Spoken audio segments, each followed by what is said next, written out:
Indian এই পরিচয়টা দিতে হয় আমরা। মানে এটা সবচেয়ে বেশি গায়ে লাগার বিষয়। এটা আমার গায়ে লাগে। এখানে বাংলাদেশে প্রায় 100 মিলিয়নেরও বেশি মানুষ ব্রাজিলের ফুটবলটাকে ভালোবাসে। ওনারা এটা যখন শুনে এটা তখন আশ্চর্য হয় যে বাংলাদেশ নামে একটা দেশ আছে।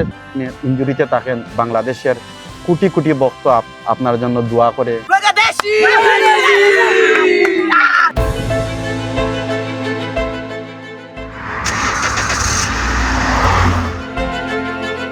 আমি শাহানুর রুমেন, আমার বাড়ি বাংলাদেশের সিলেট জেলায়। আমি প্রায় 15 বছর যাবৎ ব্রাজিলেই আছি। ব্রাজিল সম্বন্ধে তো তেমন ভালো জানতাম না এর আগে, শুধু ফুটবলটাকেই জানতাম। কেন ব্রাজিল থেকে গেলেন? এটা ফুটবল থেকেই শুরু। কারণ আমি যখন আসলাম তখন শুনলাম 2014 সালে ব্রাজিলে ওয়ার্ল্ড কাপ হবে, তখন আরো আমার ভালো লাগা এখান থেকে। আচ্ছা, আমি ব্রাজিলের ফুটবলটাকে খুব কাছ থেকে জানবো, দেখবো, তখনই আমি ব্রাজিলকেই আমি বেছে নেই, এখানেই আমি থাকবো। তারপরে গল্পটা হচ্ছে আমরা জানতে চাই যে ব্রাজিলে আসার পর অনেক চ্যালেঞ্জ তো আপনি ফেস করেছেন, রাইট? ব্রাজিলের সাও পাওলো শহর থেকে আপনাদের সবাইকে স্বাগত জানাচ্ছি। আমি হাসান সজীব। আজকে আমি এসেছি নেইমারের এলাকা, যেখানে নেইমার বেড়ে উঠেছেন, সান্তোসে। এমন একটা জায়গায় আছি যেখানে মেঘের খেলা চলছে, মেঘ ভেসে বেড়াচ্ছে। ফুটবলের দেশে আমরা ফুটবল নিয়ে কাজ করা এমন একজনের গল্প জানবো, যার নাম এরই মধ্যে সবাই জেনে গেছে, শাহানুর রুমেন।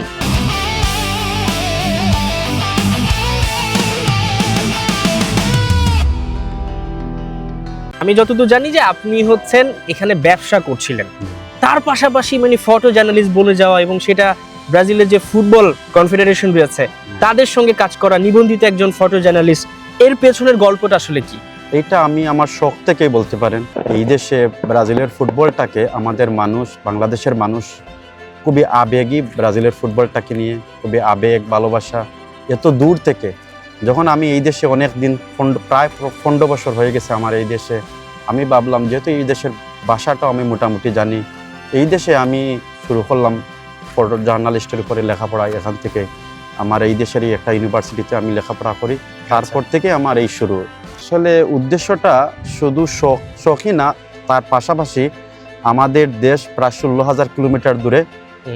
তখন এই এত দূর থেকে এত মিলিয়ন মিলিয়ন মানুষ, বাংলাদেশের মানুষ ব্রাজিলের ফুটবলটাকে এত ভালোবাসে, এই খবরটা এখানে আমাদের ব্রাজিলে অনেকেই জানে না। ওনাদেরকে আমাদের বাংলাদেশ বলতে গেলে, পরিচয়টা দিতে গেলে আমাদেরকে প্রথমে ইন্ডিয়ান এই পরিচয়টা দিতে হয় আমরা। মানে এটা সবচেয়ে বেশি গায়ে লাগার বিষয়। এটা আমার গায়ে লাগে। এখানে আমরা যারা প্রবাসীরা এখানে ব্রাজিলে আছি সবারই আমার মনে হয় এটা গায়ে লাগে। তখন থেকেই আমার মাথায় আসে, যেহেতু আমি ব্রাজিলের ফুটবলটাকে খুব কাছ থেকে দেখতেছি, আমি এই সুযোগটা নেই। তখন থেকে আমার আমি তখনই জানতাম না যে আমি কখনো CBF নিবন্ধিত এখন ফটো সাংবাদিক হব, আমি ফুটবলটাকে খুব কাছ থেকে দেখতে পারবো, এটা কখনো আমি জানতাম না। তবে আমার চেষ্টাটা কখনো কম ছিল না।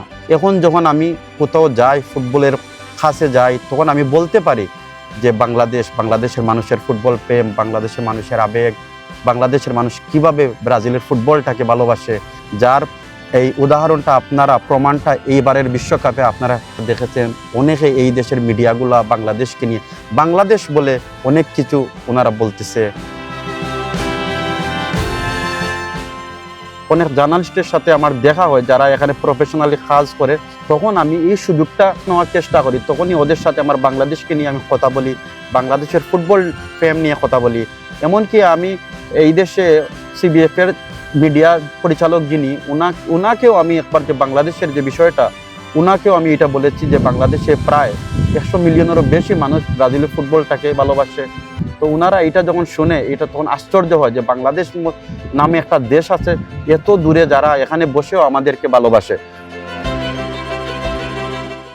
আমরা একটু নেইমারের গল্পে যেতে চাই। নেইমারকে আপনি বাংলাদেশের একটা জার্সি তুলে দিয়েছেন এবং সেই ভিডিওটা বাংলাদেশে রীতিমতো মানে খুব আলোড়ন কেড়েছে। নেইমারকে জার্সিটা দিয়ে বলি এটা বাংলাদেশে, আপনি কি জানেন বাংলাদেশে আপনার জন্য কোটি কোটি ফুটবল প্রেমী, যারা আপনার জন্য, আপনার খেলা দেখার জন্য রাতে ঘুমায় না, ইনজুরিতে থাকেন, বাংলাদেশের কোটি কোটি ভক্ত আপনার জন্য দোয়া করে। হয়তো কখনো এইরকম সুযোগ আসলে এখানে ফুটবল ফেডারেশনের কাউকে বাংলাদেশে নিয়ে যাওয়া সম্ভব।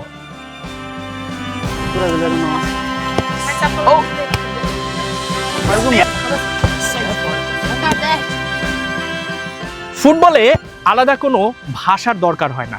ফুটবলটা পুরো পৃথিবীকে এক করে। যেমন বাংলাদেশ এবং ব্রাজিলের মাঝখানে দূরত্ব প্রায় 16,000 কিলোমিটার, কিন্তু এই সেলেসাওদের প্রতি ভালোবাসার কারণে দুই দেশের দূরত্ব একদম ছোট হয়ে গিয়েছে। আর সেই দূরত্বকে আরও কমাচ্ছেন এরকম অনেক বাংলাদেশি, শানু রুমেন তাদেরই একজন। এই ভালোবাসার আরও বাড়বে, দূরত্ব আরও কমবে, এবং সেলেসাওরা যেভাবে উন্মাদনা করে, যেভাবে আসলে ভালোবাসে, এবং বাংলাদেশের নামটা তাদের মুখে মুখে সব জায়গায় ছড়িয়ে যাবে সেই প্রত্যাশাই রাখছে। হাসান সজীব, 71, সাও পাওলো, ব্রাজিল।